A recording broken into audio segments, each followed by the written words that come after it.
Halo teman-teman, salam sehat untuk kita semua ya. Saya ketua kelompok dari Esal Not Under Comment dari Akademi Maritim Nasional Jakarta Raya dengan mata kuliah P2TL, dosen pengampu Ibu Rini Megawati. Sebelum masuk ke dalam video penjelasan aturan P2TL, saya akan memperkenalkan diri saya dan teman-teman saya.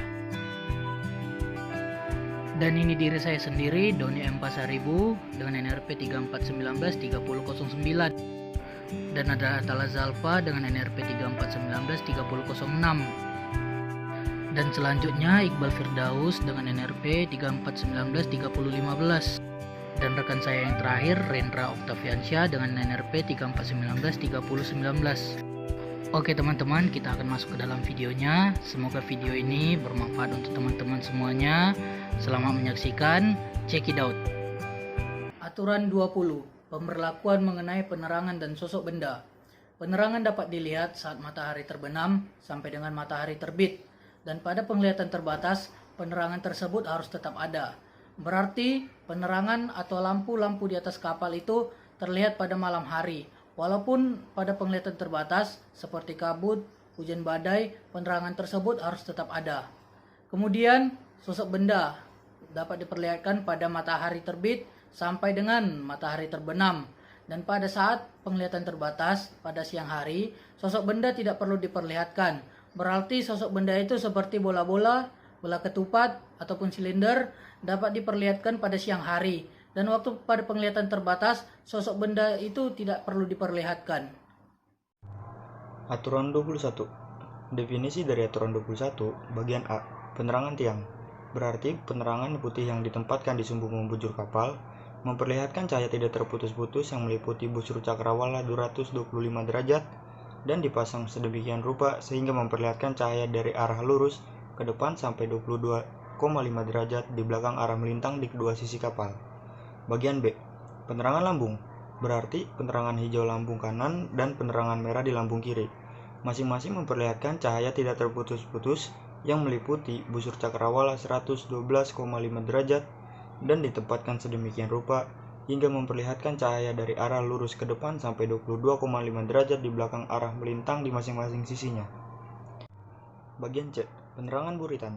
Berarti penerangan putih yang ditempatkan sedekat mungkin dengan buritan memperlihatkan cahaya tidak terputus-putus yang meliputi busur cakrawala 135 derajat dan dipasang sedemikian rupa hingga memperlihatkan cahaya 67,5 derajat dari arah lurus ke belakang di masing-masing sisi kapal. Bagian D, penerangan tunda.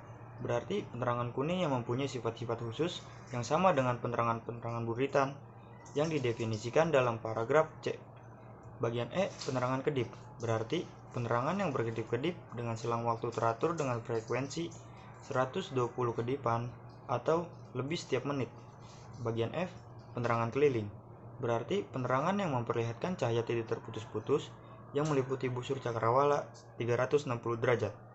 Nah, tadi kita telah membahas tentang sebuah aturan nomor 21. Sekarang mari kita bahas tentang aturan 22. Apa sih aturan 22 tersebut? Yaitu jarak tampak penerangan. Nah, penerangan-penerangan yang ditentukan di dalam aturan ini harus memiliki kekuatan cahaya.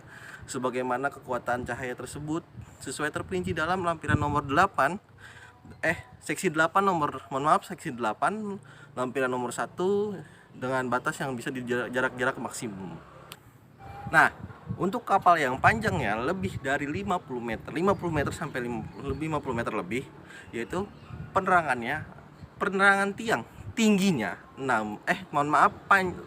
luas jangkauan penerangan tiang itu 6 mil, penerangan lambungnya kanan kiri 3 mil, penerangan tunda ketika kapal itu ditunda seluas 3 mil, penerangan keliling merah putih seluas 360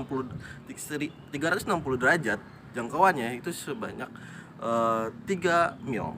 Nah, sekarang panjang kapal yang 12 meter lebih dan kurang dari 50 meter, yaitu penerangannya tiang itu seluas 5 mil, kecuali yang panjangnya kurang lebih dari 20 meter, yaitu 3 mil, penerangan lambung 2 mil, penerangan buritan 2 mil, penerangan tunda 2 mil, dan penerangan keliling putih merah kuning itu seluas 2 mil.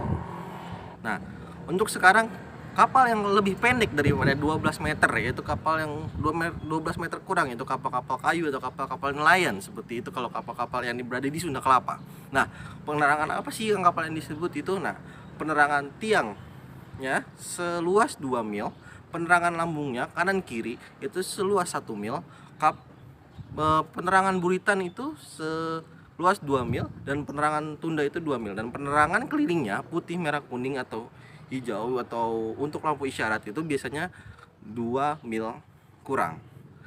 Nah, ada catatan khusus, yaitu kapal-kapal yang terbenam sebagai atau benda-benda yang sedang ditunda atau lagi ditunda oleh kapal itu biasanya memperlihatkan penerangan putih keliling itu seluas 3 mil. Aturan 23 yaitu kapal tenaga yang sedang berlayar.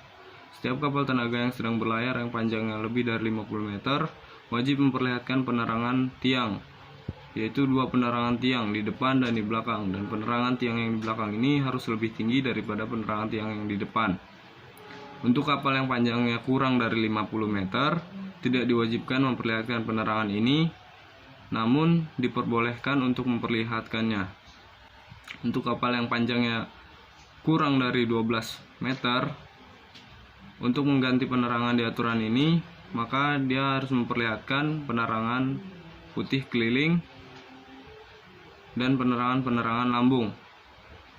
Untuk kapal yang panjangnya kurang dari 7 meter dan kecepatan maksimumnya 7 mil per jam, untuk mengganti penerangan di aturan ini, maka harus memperlihatkan penerangan putih keliling dan jika memungkinkan harus memperlihatkan penerangan lambung.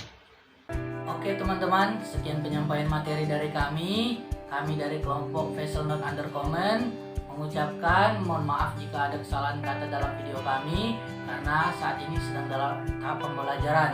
Kami dari Taruna Akademi Maritim Nasional Jakarta Raya, saya Doni Muklis Pasaribu, Saya Atal Zalfa Indika Surya Mananda, mengucapkan terima kasih. Untuk teman-teman yang di luar sana, jangan lupa jaga kesehatan dan tetap memakai masker.